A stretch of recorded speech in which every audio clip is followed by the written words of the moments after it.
嗨，大家好，我是 Vivian， 每天为大家带来最新最前沿的人工智能动态和深度解读。就让我们开始今天的 AI 热点吧。亚马逊计划在宾夕法尼亚州投资200亿美元，扩建其数据中心基础设施。这项投资将支持人工智能和云计算技术。该项目将创造1250个新的高技能就业岗位。塞勒姆镇和福尔斯镇是新园区的首批选址。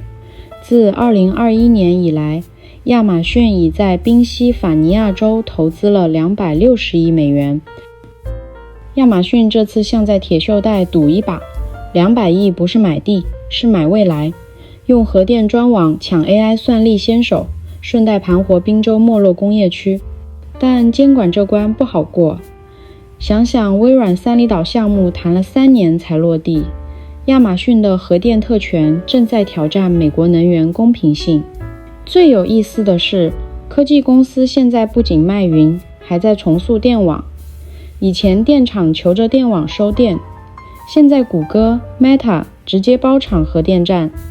这哪是云计算，分明是能源云计算。对宾州老百姓来说，1250个高薪岗是真，但也要担心，当数据中心把核电吸干，夏天开空调会不会跳闸？就像当年硅谷抢水，现在抢电，历史重演罢了。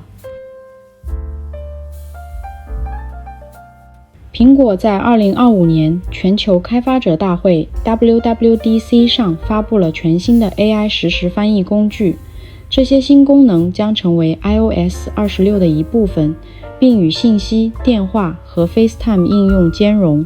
AI 模型将使用 AI 语音和字幕实时翻译通话和短信。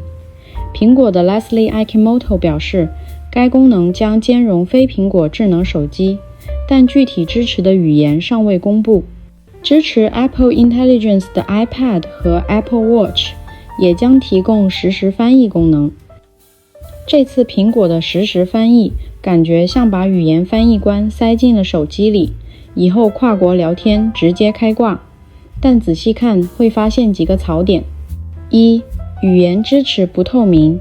发布会只说支持多语言，但具体有没有中文、日韩语这种高频需求，得等后续爆料。2. 硬件有点拖后腿。AirPods 没提翻译功能，明显被谷歌吊打。估计苹果是想留到秋季发布会秀新品，但用户现在就想买账啊。3. 本地 AI 模型是把双刃剑，虽然隐私保护强，但设备性能要求高。老款 iPhone 会不会卡成 PPT？ 不过苹果这步棋还是稳的，把翻译嵌入通讯全场景，进一步加固生态壁垒。毕竟谁不想和全世界零时差聊天呢？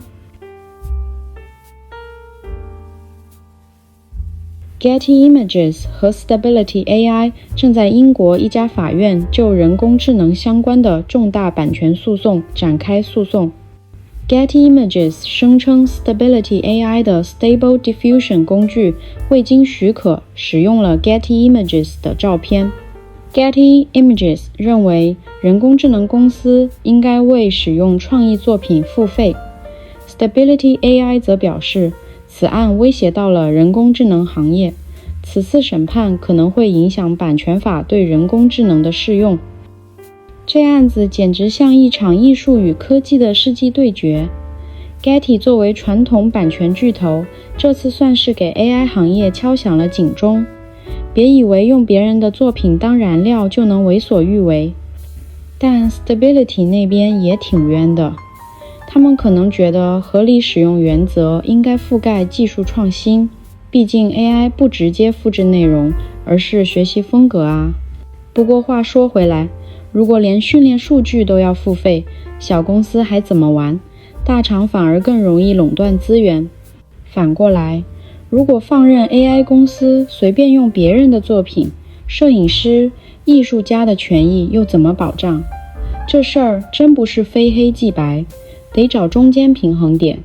好莱坞导演卡梅隆站队 Stability，可能也是看重 AI 对创作效率的提升，但万一他的《阿凡达》也被 AI 借鉴了呢？这种矛盾太有意思了。最终判决可能会成为全球 AI 版权的风向标，咱们得盯着后续发展。高通斥资24亿美元收购 AlphaWave， 以增强其 AI 技术。AlphaWave 为数据中心和网络设计半导体技术，此次收购将助力高通重返数据中心 CPU 市场。AlphaWave 的技术能够提升芯片数据处理速度，这对 AI 发展至关重要。预计该交易将在监管问题上顺利进行。高通这波操作很狠，直接砸24亿美金买下 AlphaWave， 表面看是抢技术，实则是赌未来。手机芯片市场已经卷不动了，苹果自己搞芯片，安卓厂商也想学，高通再不转型就得吃老本。数据中心这块蛋糕现在大得吓人，尤其是 AI 训练需求爆炸，谁掌握高速互联和算力技术，谁就能分一杯羹。AlphaWave 的强项刚好是数据搬运和分布式计算，和高通的 CPU 和 NPU 一结合，明显是冲着英伟达的 Hopper 架构去的。